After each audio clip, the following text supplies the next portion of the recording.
Berlin is home to an iconic complex began by Hitler and completed by the Americans that quite likely changed the course of history for Germany following World War II. We're at Tempelhof Airport, once the lifeline to Berlin. The doors to this historic place have now been locked forever, but we're going to take you for a special look inside. With its limestone facades and soaring ceilings, Tempelhof continued the Third Reich vision of building on a grand scale. But the imposing structure is not the reason for Tempelhof's place in the history books. It was the role its runway played in saving lives and protecting West Berlin from Soviet dominance. After World War II, expansionist Germany was significantly reduced and 4 occupation zones were established, controlled by the Soviets, British, American and French. Berlin, in the heart of the Soviet zone, was also split amongst the conquering forces. A divided city within a divided country.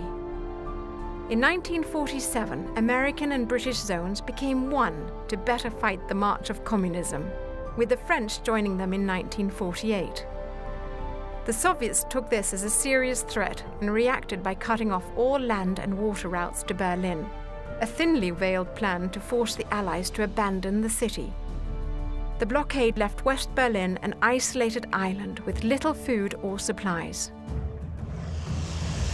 The Allies countered with a Berlin airlift, using Tempelhof Airport as its main base for the greatest airlift in the history of mankind.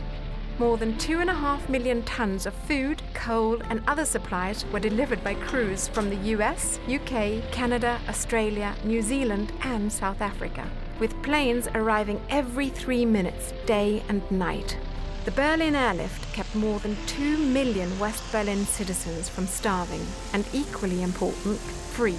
If they would not have been in Berlin, this would not be West Germany anymore. There would be no reunification, and we would be the Soviet Union, part of it, at least a satellite.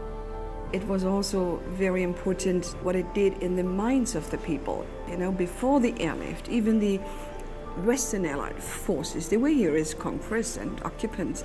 After the airlift, they were here as helpers and friends. One who left an immense impression was Lieutenant Gail Halverson, who delighted children near Tempelhof by dropping chocolates attached to handkerchief parachutes.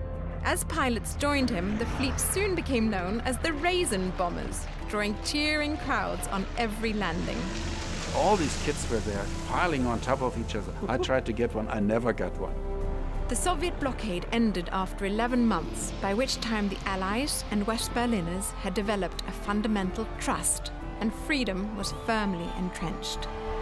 They kept Berlin free, and we should not forget that. And we will not forget that. Tempelhof remained one of Berlin's main airports for over half a century after the airlift, but closed its doors in 2008.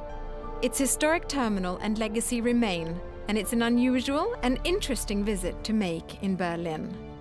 Viking river cruises, sharing privileged access to historic Europe.